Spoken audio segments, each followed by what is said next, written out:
Thank you all. We chose our after-lunch session for what most people think is the driest and most challenging stuff, which is talk about privacy and confidentiality. As Dr. Brenner said in the video documentary we viewed this morning, we're trying to contain spiraling healthcare costs, and we're trying to address the quality we provide at the same time. We do this in all healthcare settings. We've talked about how we're trying to do this in jail as well. In jail, safety and security come first, but I think for those of you who are not familiar with the extent to which safety and security trump privacy and consent, I'd like to provide an example. Jen, you're right up here in that second chair. Great. A Wisconsin district court ruled that it's perfectly legal to post a sign in big red letters that says HIV positive inmate on top of someone's cell. Needless to say, this would not happen in the civilian world. HIPAA and 42 CFR contain a series of safeguards so that individuals can protect their private health information through a process that we generally call consent. The population in jail is very different than the civilian population. They're younger, they're poorer, they're more likely to be male, they're much less likely to be literate. I think in DC, 50% of the guys in jail can't read at a fourth grade level. They have to constantly follow instructions, and these instructions are issued by guys with guns. This raises a very interesting policy question, which is how does our concept of consent in the free world fit into a jail paradigm? To help us explore this issue, we've asked three speakers to join us. Janet Root is president and CEO of the Utah Health Information Network. Throughout her career, she's been focused on the business aspects of bringing electronic commerce practices into healthcare communities. She has been deeply involved in making the Utah Health Information Exchange one of the leading HIEs in the United States. And she probably knows more about integrating administrative and clinical efforts than almost anyone in the state HIE community. Melissa Goldstein is an associate professor in the School of Public Health and Welfare at George Washington University. She teaches courses in bioethics, health information technology policy, and public health law. She's worked as a legal consultant to President Clinton's National Bioethics Advisory Committee. She's been a White House fellow and a domestic policy advisor to Vice President Gore. During the 2010 to 2011 academic year, she was a senior advisor to the Chief Privacy Officer at the Office of National Coordinator. So this is a topic which Melissa is extremely familiar with. Paul Samuels is director and president of the Legal Action Center, a nonprofit public issue law firm specializing in legal and policy issues reference to substance abuse. Paul has been on many national and state advisory committees, including an expert panel for CSAT. And with that, I am going to turn it over to my panel by asking you, Jan, a question first. Okay. That's why you're sitting there. Okay. And so my question is, in Utah, you have one of the most advanced HIEs that you're going to lead us through a slideshow briefly to talk about. Yet, one of the questions is, as you deal with your members and exchange of information, are they comfortable with the information coming out of the correctional environment? How do they feel around the consents and whether they're valid or not, and how does that play within their own environments? That's a really good question. And right now, we don't have the correctional facilities hooked up. So that is going to be one of the issues. I mean, I told you when I came here I was going to be learning a lot, and I really am learning a lot about the correctional systems and how health information exchange could be integrated into it. I always believe, but particularly now believe, that it's critically important that you give people who are in jails or prisons the ability to make a choice about do they want their health information shared or not. The Utah Health Information Exchange, it's called the Clinical Health Information Exchange, not a very original title, the CHI for short,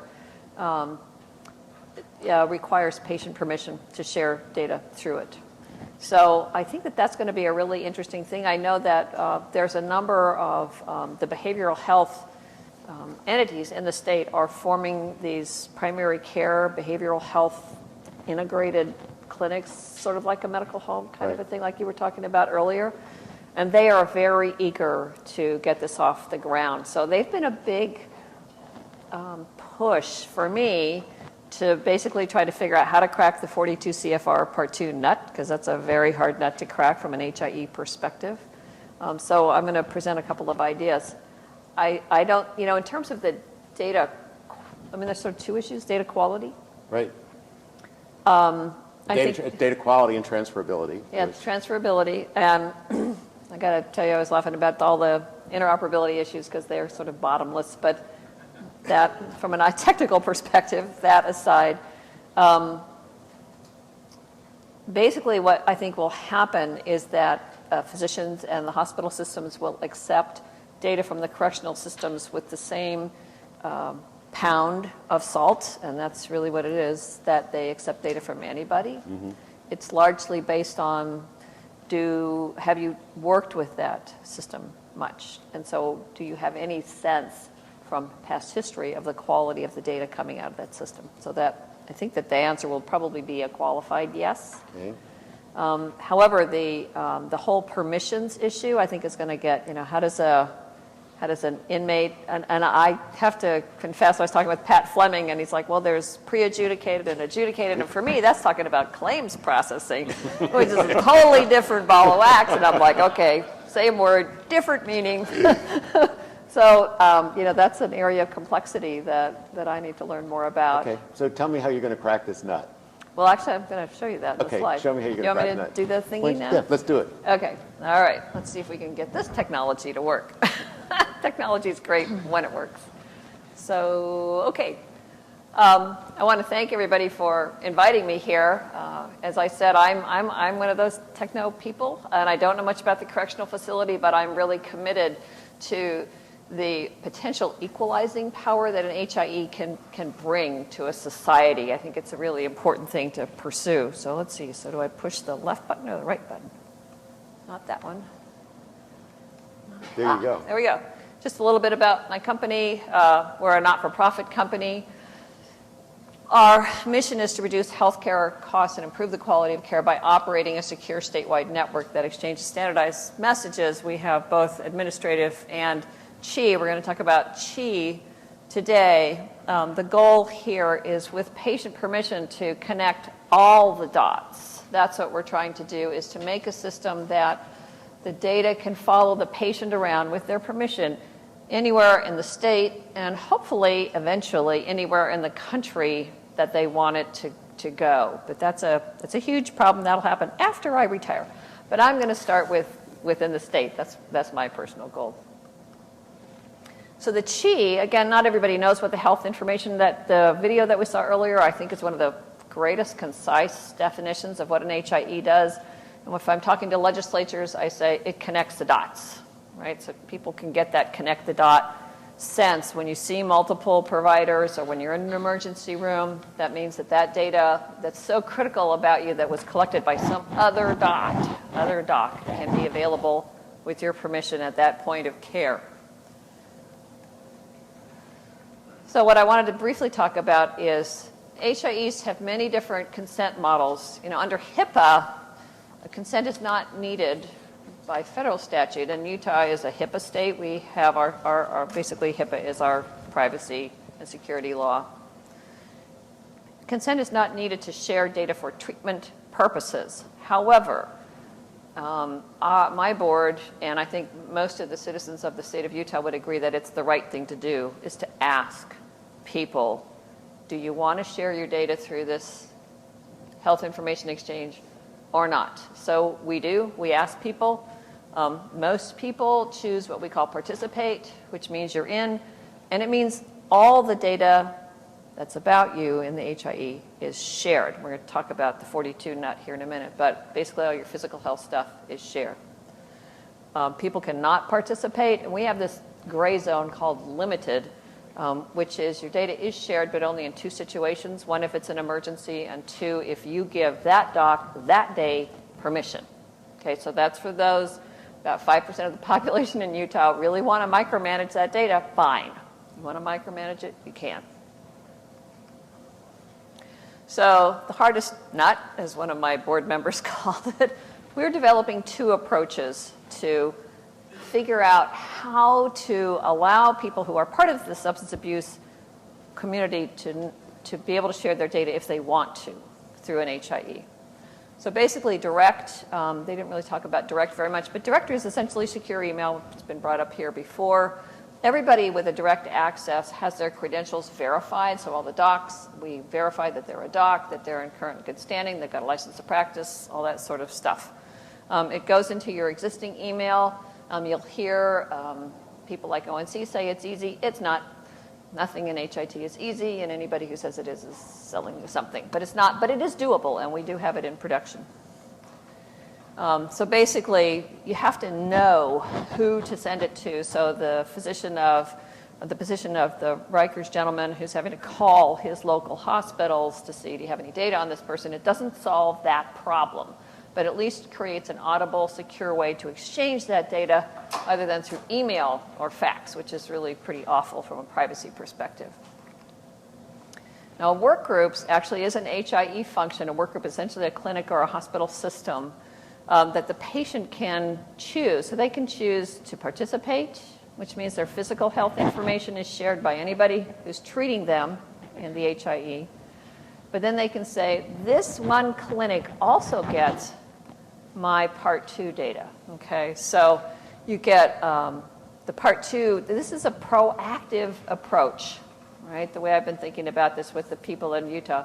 The Part 2 facility collects data in advance. Okay, so it's not waiting for that other person to come tap on your door to get data. It's like, okay, we want to direct you to your patient-centered medical home, whatever. You want to make sure that person or your jail or your prison or whatever can see your data, and vice versa. If you're coming out, we want your, wherever you're going, they're my clinic. I want them to be able to see my Part 2 data. Oops, here we go. So you can say, those guys, no, they don't get to see my Part 2 data. So you get to pick.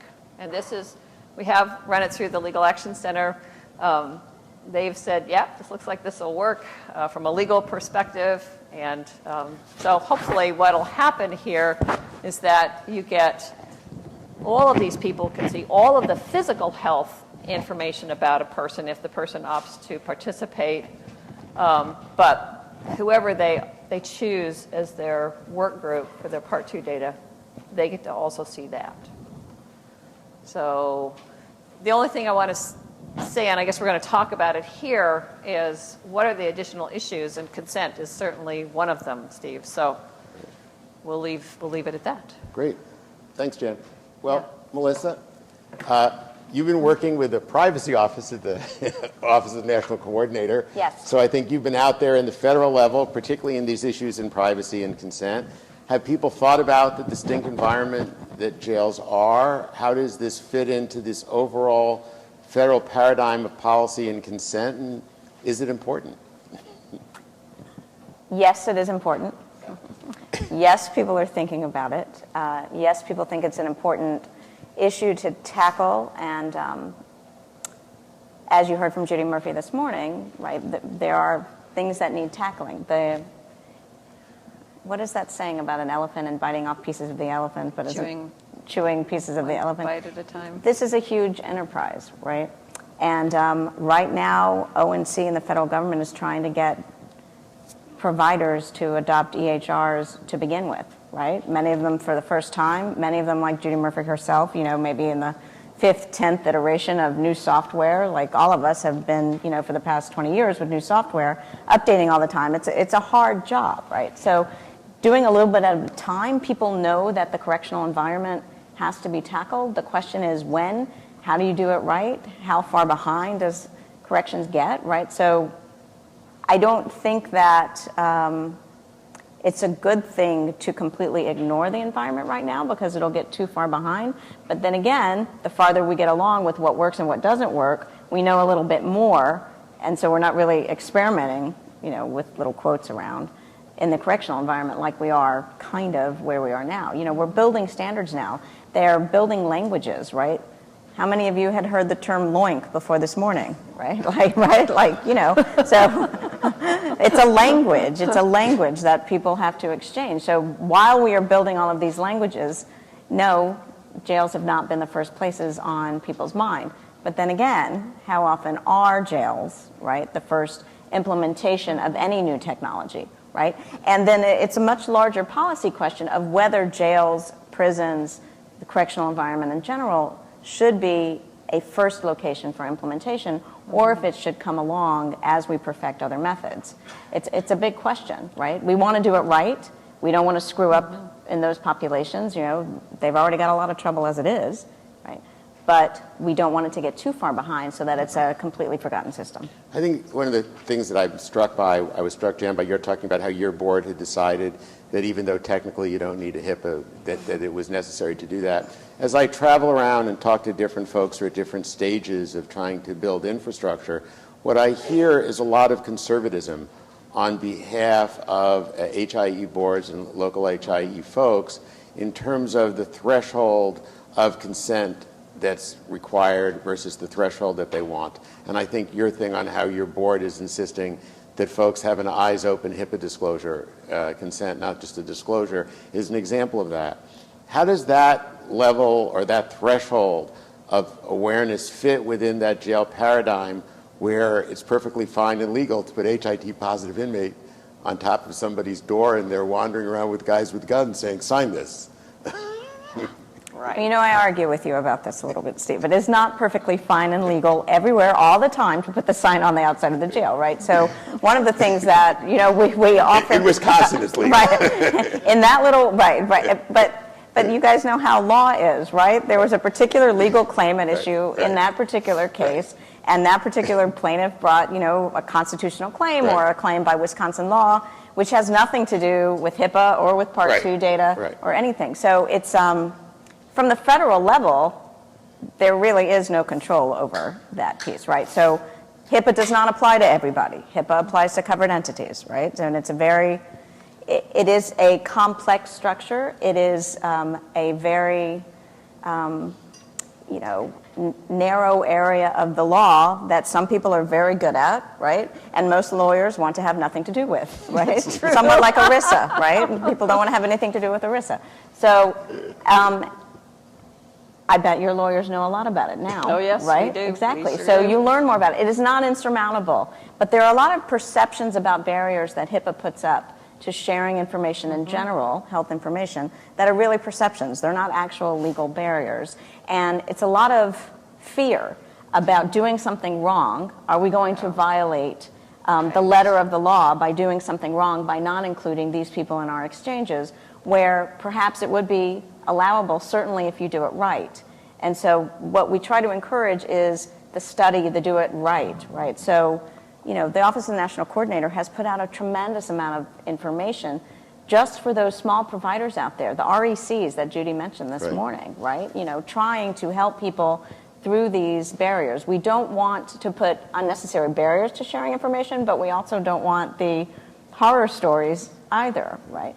But one of the bad consequences that I could see coming from this is not including behavioral health information, not including substance abuse information in the exchanges, not including the data of those prisoners, those inmates who want to be included, right? And that, like, because you know, there are tremendous public health benefits and personal individual health benefits that could come around. In terms of doing more, allowing more consent, I'm all in favor for that, right? The more power that the individual has over sharing his or her information, the better. Correctional environments are a little different when it comes to, you know, what other people need to know about you for the safety of yourself or for the safety of other people, guards, other inmates, things like that. So you led me right into the question I want to ask you, Paul, which was this whole question on behavioral health providers and perception. So you guys are at Legal Action Center, represents a lot of behavioral health providers. I think that increasingly folks are seeing value in HIEs, despite all the challenges that we're going to talk about, and we're going to talk about more of them.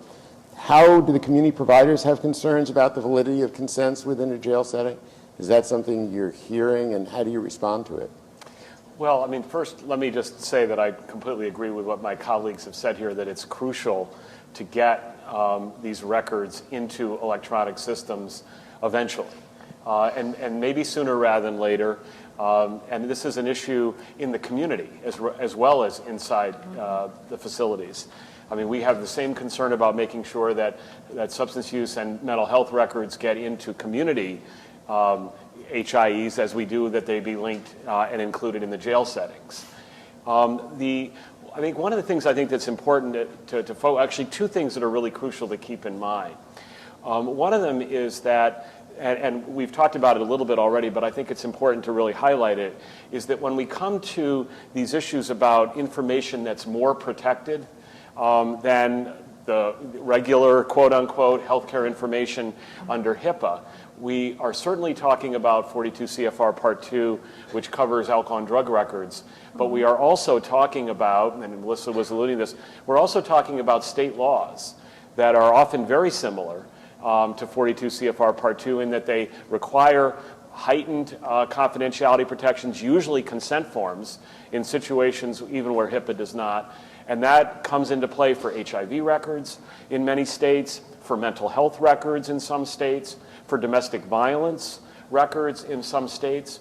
So the challenge that we have in HIEs, whether inside jails and prisons or out in the community, is not just about the substance use records under the federal law 42 CFR, it's also about these state laws, which HIPAA says must be obeyed, that HIPAA sets a floor for privacy and confidentiality, but not a ceiling. So we know that, and it actually, this in a way makes it all easier because we know we're going to be having to deal with heightened confidentiality protections in most states for a variety of things. And second, I also want to echo, as Jan said, that we know that this can be done. We know it can be, and it's not easy. None of this is easy, that's for sure. We've been working on this, but we know it can be done in two senses. And one is the one that Jan mentioned, which is technologically, it can be done.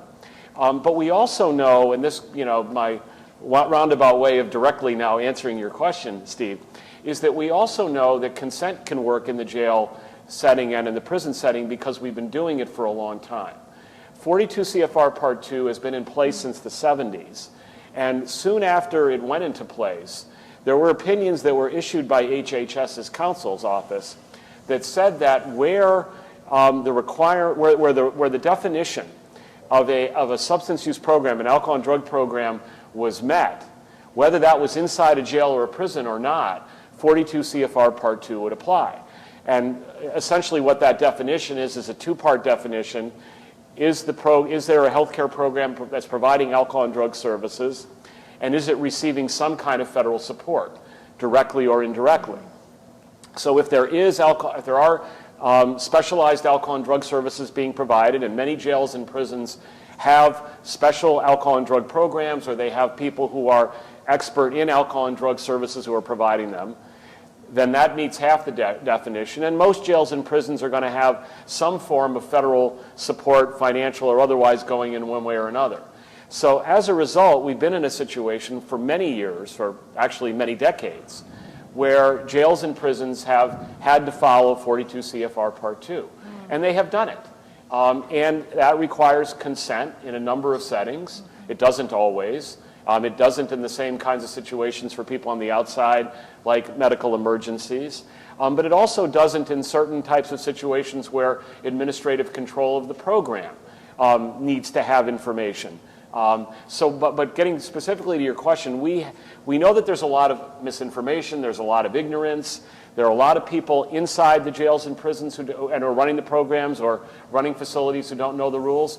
There are also a lot of people outside in the community, including in alcohol and drug facilities, who may not understand the rules.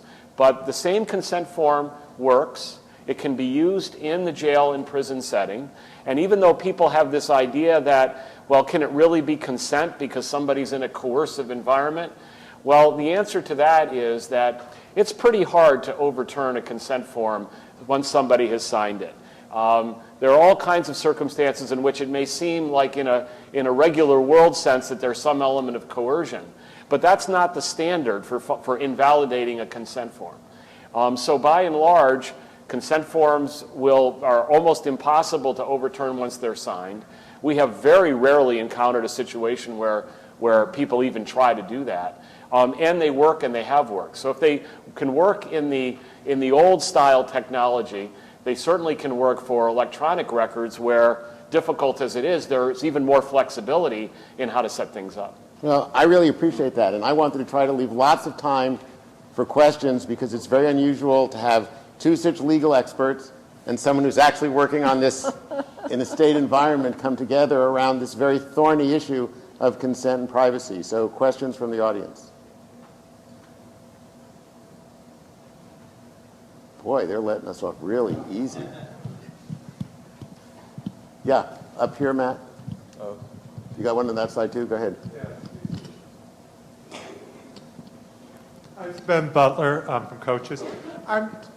This is for Jan. It's more of a connect the dots question for me. When you're talking about using direct, are you implying that the consent is given and then the doctor will send it to another doctor, the record over direct? And what about expiration and things like that? What you're thinking, could you fill it out for me, what you're planning to do with direct? Yes. I work in an environment where there are a lot of different levels of comfort with risk. Let's put it that way. And direct is essentially, I think from a legal perspective, a substitute for fax, except it's better. Yes. Yeah. But it's basically a fax, okay, except it's secure and electronic, yada, yada. And some of my members that's their comfort level. They want to basically take the current process of somebody, if I'm sharing a patient with you, I'm the Part 2 entity, that patient comes to you and you say, then you come to me and you say, I want the Part 2 records, here, Steve signed the consent, and I look at it and I go, okay, and then I fax you those records. It presumes, it's a one-to-one communication. So from a legal perspective, some of my members are probably only going to be comfortable with that. What an HIE like mine does, though, is it allows you to query when we get all the dots connected, which will happen after I retire. But basically, when you get the dots connected, I can query the system, because the whole issue of the gentleman from Rikers saying, I don't know what ED I went to. It's very common. I don't know where I got the surgery. I don't know. So what do? So you try to connect this. Ours is a federated database, so it is a great big database, but it's a lot of separate buckets. You can query the whole thing. So you can get the physical data.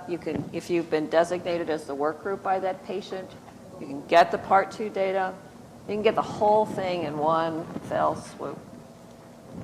Does that answer your question? Yeah. But it's a matter of risk. Some people are not comfortable with that risk. There was a question on this side.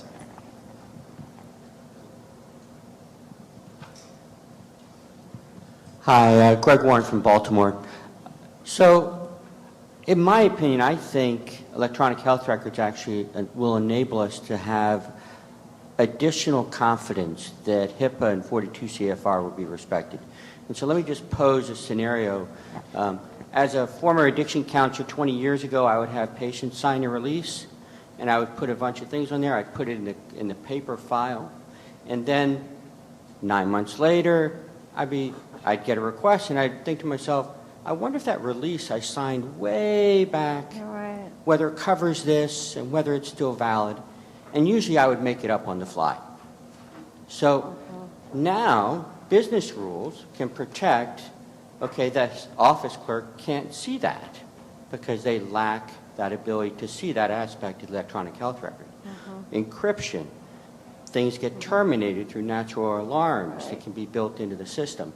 So in my view, I like the analogy of the fax.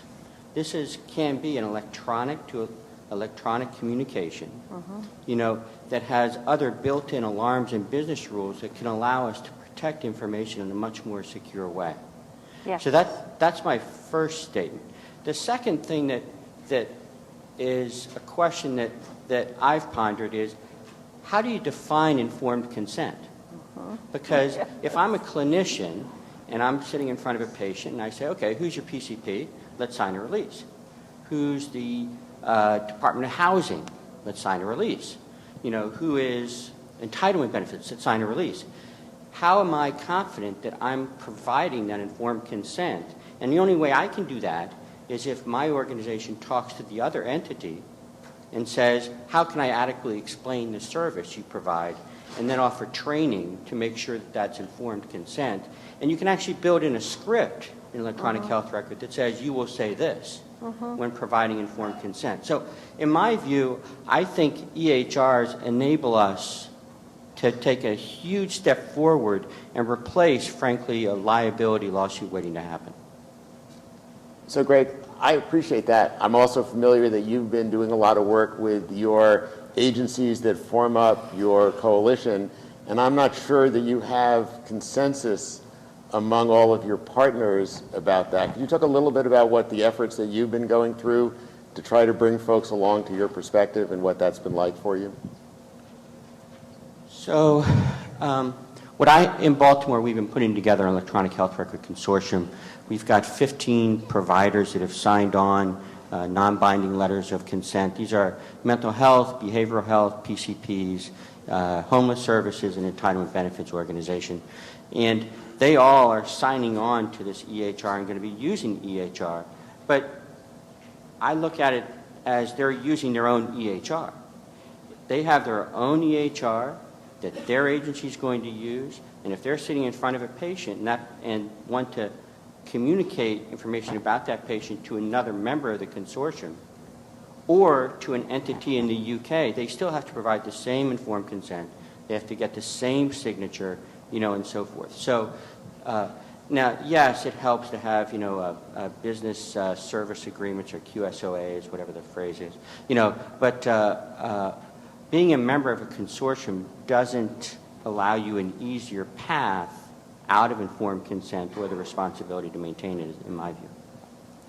I just want to second a couple of your emotions because I think that you're absolutely right. We have felt this from the beginning that despite, or actually it's understandable that there's a lot of anxiety and confusion about how to make all this work in the electronic environment, and for good reasons. But when you work through it, as difficult as it may be, it actually does provide a lot more opportunities to make the system work. And in the way it was designed to work, where somebody gives consent, but then we want to have information flow whenever it's needed. So we have found the same approach. We've taken the same approach, thinking that this is the best way to do it. And then just one other important point about all this is that the opportunity for uniformity and for consistency is also much greater in the electronic environment, as you were talking about. I mean, one of the things that we used to deal with I guess it's now I'm getting close to 40 years of dealing with these issues, is that one of the things we used to spend a lot of time on was helping people figure out whether their consent forms were valid and what needed to be in them, because even though there was a sample consent form in the federal confidentiality regulations that HHS issued in 1976. It wasn't all that well known. It wasn't as easy back then to get things around like that. And so we often spent a lot of time helping people craft their forms. Now it's easy enough to develop a standard form that actually everybody in the country could use. And that it just pops up. You have you explain to the patient that this is the form, a little bit about what it means. You have them read it. If they can't read, you read it to them, and you have a basic standard form that can be used consistently, not just across one HIE, but across a state or a country in ways that are much more effective to maintain confidentiality, but also enable communication than we've ever had before. So we're going back to uniformity and routinization, aren't we? And I particularly like, Greg, your comment about the script, because I think particularly within a correctional setting, being able to embed that script within a correctional setting will increase people's level of comfort around the consent. There was a question behind you. Just before we get to the next question, I just want to jump Go on ahead. the consent bandwagon a little bit. It's what we're talking about. Feel free. It is important for us all to remember, and we haven't forgotten it, that no matter how great a form is, the form is only a representation of a process, which ideally should be a discussion between a provider and a patient, right? And there should be an understanding. about what's going on there. That's the information component, right? And it's one of the challenges of implementing consent. In ONC language, we would call this meaningful choice, right? We're trying to implement the choice on behalf of the patient, whether that patient is an inmate or not, right?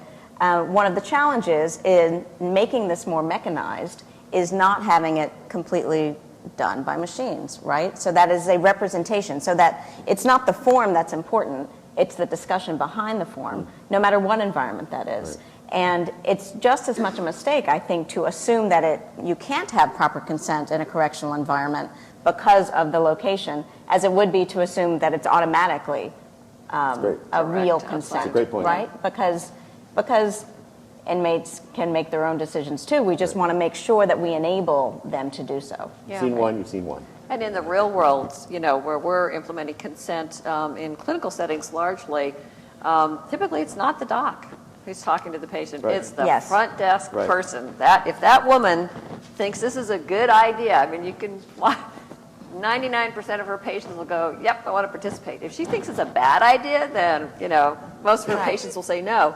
So it's like, But if that person, can explain it and have a communication and an understanding, it doesn't have to be the doctor. In the clinical environment, it has to be the provider, the doctor, the nurse, the PA, whomever, right? Right. But, yes. Great. Right. Okay, question. Where was it? Who was it? Yeah, here. So my name is Mark Elson. I'm from California, from Cali Connect. We are the state HIE entity in California, similar to Jan. So I have a two-part question, first for you, Jan, and then for others on the panel and in the room. We know that one common argument against the sort of opt-in policy that you and your board have opted for is the undue burden on providers in terms of an addition to their standard workflow. And so you've been through the process in Utah. What have you learned through that process, and have providers largely come around, or are there still intense pockets of resistance, and what sort of is behind that resistance?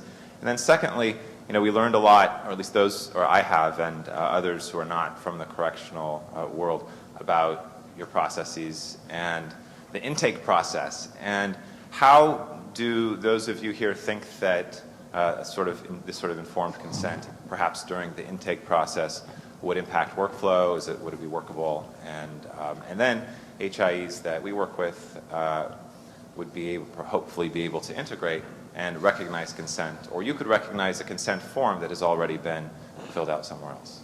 I'll let you do the first. Yeah, so the first one about the burden on the providers, that was a huge issue when the board decided to do opt-in. What we have found in reality is it's really all about attitude rather than time. Again, for the provider offices or the doc and or the office manager is a god unto themselves, sort of an unsung person in the provider's office. If they believe in this, they'll do it. And we have figured out many, many ways where it takes 2 to 3 seconds max. So the time element, the burden element, we can minimize as long as their attitude is right. If they're not for this, then it's very difficult, and basically people throw up all kinds of reasons why it's no good. But where the physician's office, we've got long-term care coming up in wards, home health, hospice, places where there's a lot of frequent flyers. Those are the places where many people are in and out of the healthcare system. They can see the value of this, and they are implementing consent in a very low-cost way in terms of the burden on the providers. And I'm going to try your booking question. When you've seen one jail, you've seen one jail. I think part of what's happened in Camden as a result of making the film you saw this morning is the light has come on for them on why an HIE will add great value to them. So they will, in fact, be in the next several months implementing a read-only HIE system in their booking area in order to basically have far fewer seriously mentally ill folks sitting around in the jail in the suicide smock for 5 days posing a risk when they can identify that individual's medication and get them right on it. However, I think on the other hand, if you were to go, for example, to the Alameda County Jail, where you would find a different environment and a much more conservative sheriff, you might basically say, are you nuts? Do you know what our booking area is like here? Do you know how many people we book in a day? You want me to add a stop to informed consent and have them read this paragraph to them? Forget it. And then I think if you went to a third jail, you would say, sure, give me the form. You, sign. So I think if you have seen one jail, you've seen one jail. I think it's going to be very challenging to create a universality about how to do that. On the other hand, from the Cochs connectivity piece, we see booking as a huge opportunity. We're talking about doing Medicaid enrollment at booking for that very same reason. And so I think that the question becomes, how does one convince the correctional authorities and the sergeant in charge of the booking area why it's in the interest of the facility to figure out how to change their assembly line? Jails, as we've mentioned, are extremely chaotic places, and the booking area is the most chaotic place in any jail. If you remember the data that Nancy Barron provided this morning, something like 3/4 of folks that are processed in booking have an illegal drug in the time of their body at the time of arrest. They are not exactly tending to be as cooperative as the offender that you saw on the film this morning. And so I think that creates another level of challenge. I think it's a persuasion effort that we do one jail at a time, going back to Dr. Brenner's comments again at the end of the film, one community at a time, one jail at a time, and I think that's frankly how we're going to have to do it. So one potential argument for why jails would want to do this, when you look at HIEs in an ED environment, Sure. and in a lot of respects, jail's an are ED. kind of like an ED, Right. maybe a little more extended term, but kind of the same thing, is HIEs reduce costs. Right.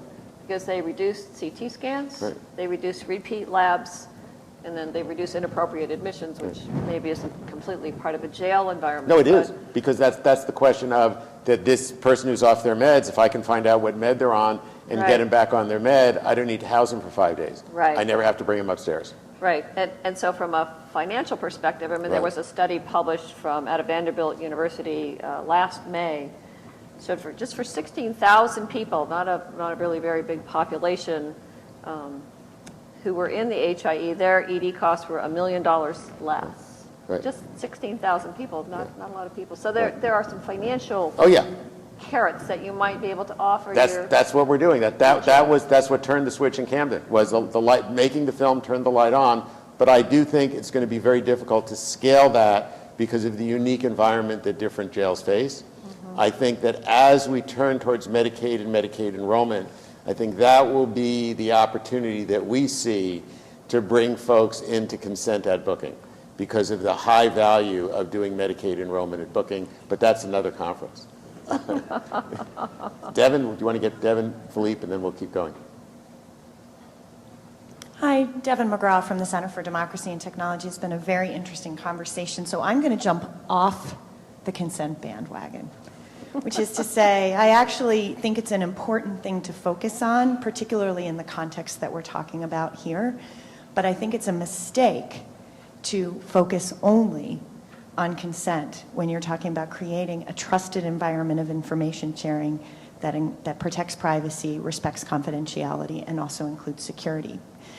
I do a lot of work on healthcare privacy and have advocated for consent in some circumstances and said it's not necessary in others, and try to approach this issue from the context of fair information practices, of which the right of a person to have some choices about how their personal information is shared is only one. And by focusing only on the consent aspect, when so many people say yes, either because they are in a coercive environment, which is so often present in an incarceration context, but there's lots of environments in healthcare that are coercive, point made by the panelists, it's hard to rely on. You can rely on it from a legal standpoint, absolutely, I'm not disagreeing, but in terms of creating a trusted data sharing environment, you can get people to agree to almost anything on a piece of paper. usually generally worded unless a specific authorization is required, as opposed to thinking through very carefully what are the circumstances under which we're going to allow data to be shared, who's going to be allowed to access it, under what circumstances will we agree we will not share this data for reasons of encouraging people to come forward for treatment purposes. And that's why Part 2 not only has very stringent authorization requirements, but also some very clear limits on who can access that data and under what circumstances. So while I'm not suggesting that consent isn't something that you have to pay an awful lot of attention to, I think we do people a disservice by paying attention only to that aspect. Interesting. There was a question on this side, and then there was one. Who had their hands up on this side? If I can just make one interesting Yeah, go comment ahead. that we're noticing about when we go out to health fairs and employee fairs, and we're going to all sorts of places all around the state to educate people, because we believe the first step in consent is you need to tell people what this is, what their choices are, let them stew on it for a while, and then go talk to their healthcare provider, because I think you're absolutely right. It's very interesting. We were talking about this at lunch. In the under 30 crowd, their primary response is, don't you do this already? I'm definitely not under 30, but they seem to have very different ideas around privacy. Basically, my concept of privacy doesn't seem to be shared by them. That's an understatement. Okay, yeah. And I'm just saying, the major, like I said, the major remark is people get angry that their data is not shared. Okay. Interesting. Yeah. I think that... Could you identify yourself, please? I'm Albert Woodard with Business Computer Applications out of Atlanta. We do the work for the Salt Lake City County Jail. Oh, good. Okay. And have you know the Pat EMR Fleming there. and all those Exactly. guys there. And Cool. that jail has won several awards over the last years of being one of the finest run jails in the country, primarily because it embraces technology. I agree with the concept of consent, because I think that we have to remember that the patient owns this data, number one, regardless of their mental capacity or their economic status, that this information belongs to the patient. Gentleman out of California, I'm not sure that intake is the place to be to do this process, because in a jail setting, these guys are coming in real quick, and they have alcohol and drug problems and mental problems at intake. However, they are going to be there for 14 to 17 days on average in a jail, and we have an opportunity to gain that consent in other places by people that are that the inmates depend mostly on, and that is the nurses that's providing the drugs and those kind of things while they're staying there after they have gone through detoxification. Some of the things that we're doing at Salt Lake City County Jail, for example, is providing the nurses with full tools that when they go out and provide medications, they can do all of the other nursing tasks that they have to do, and having consented those parts early on is a good possibility after detoxification.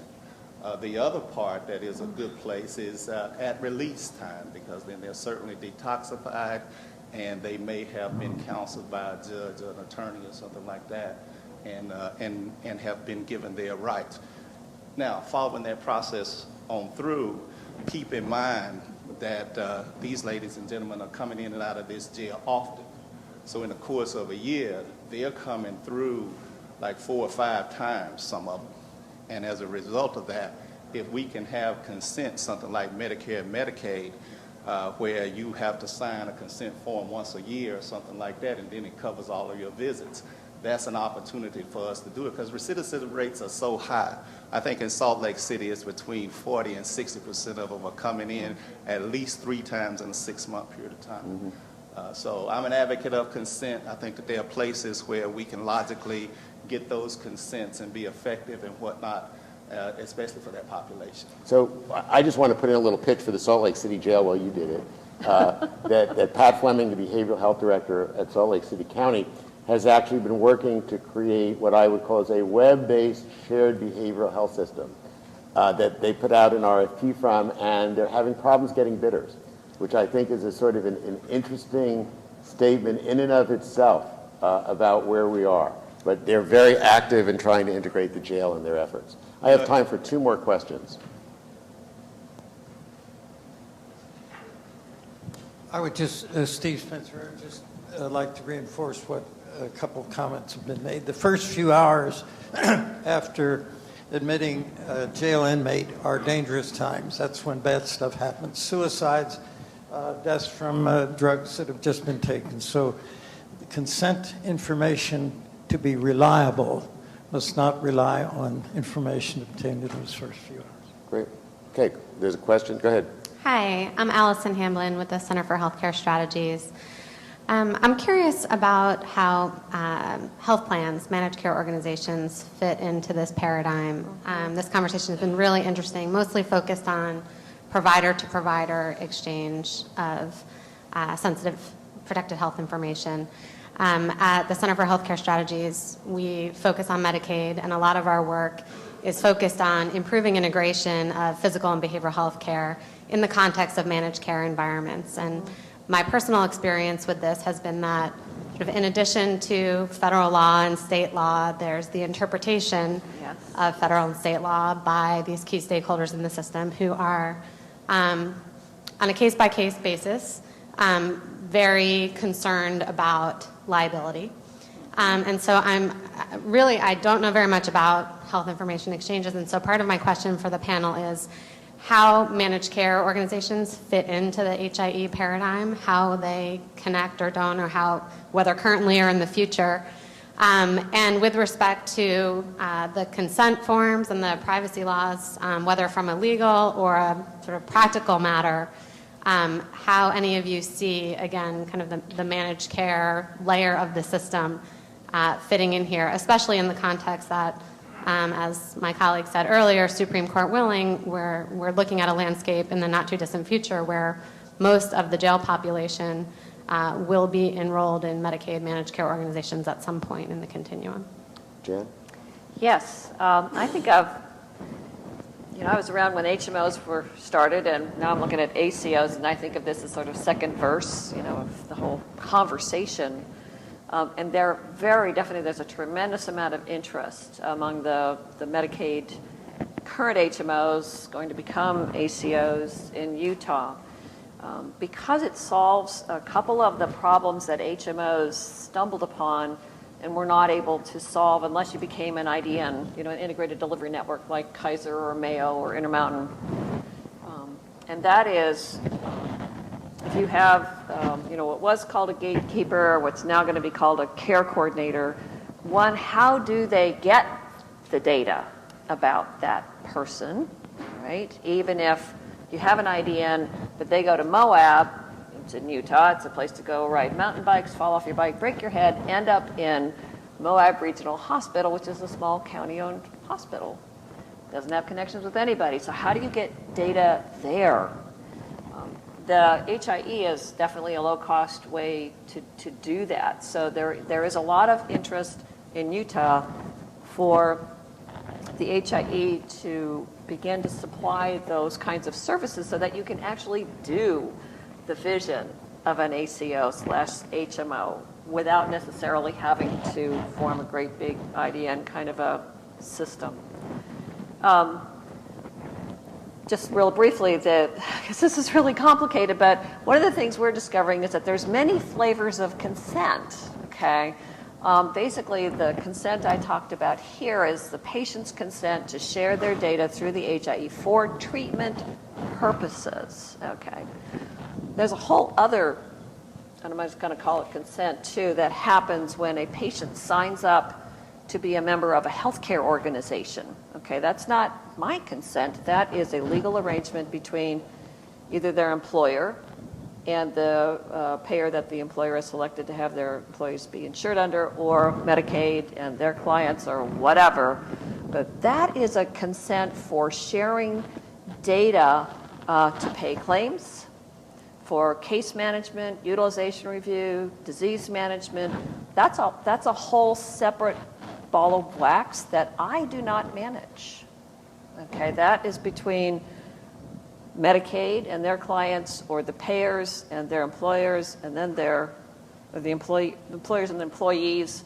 There's property and casualty, there's workers' comp. I mean, gosh, it just goes on and on and on. And there's all different kinds of consents. But yes, short version is tremendous interest.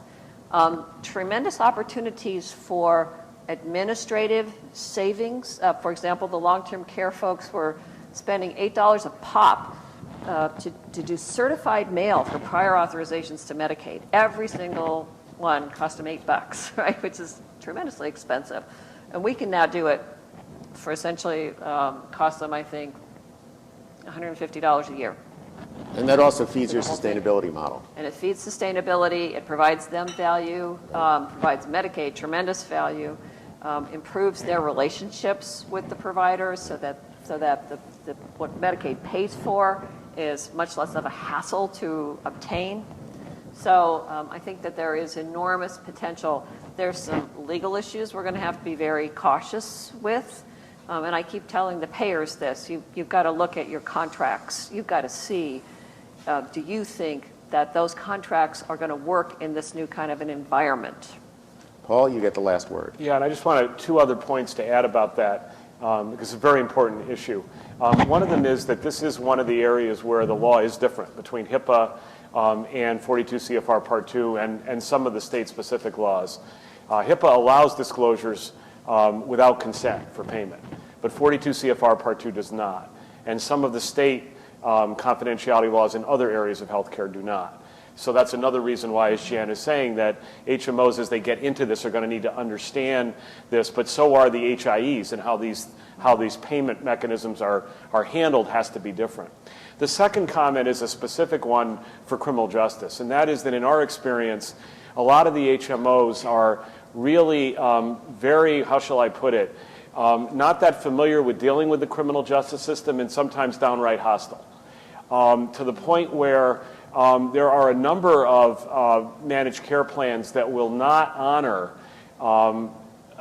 meaning they won't pay for, assessments and treatment that are done if it's court ordered. And that is a problem in many places. It was a problem in New York 10 or 15 years ago, to the point where those of us on the advocacy side got New York State to pass a law saying that HMOs had to honor court-ordered assessment and treatment. And that's in the community, let alone what it's going to mean for an HMO to start dealing with a jail and prison environment when many of them haven't even wanted to deal with the community-based criminal justice system. I appreciate that a lot.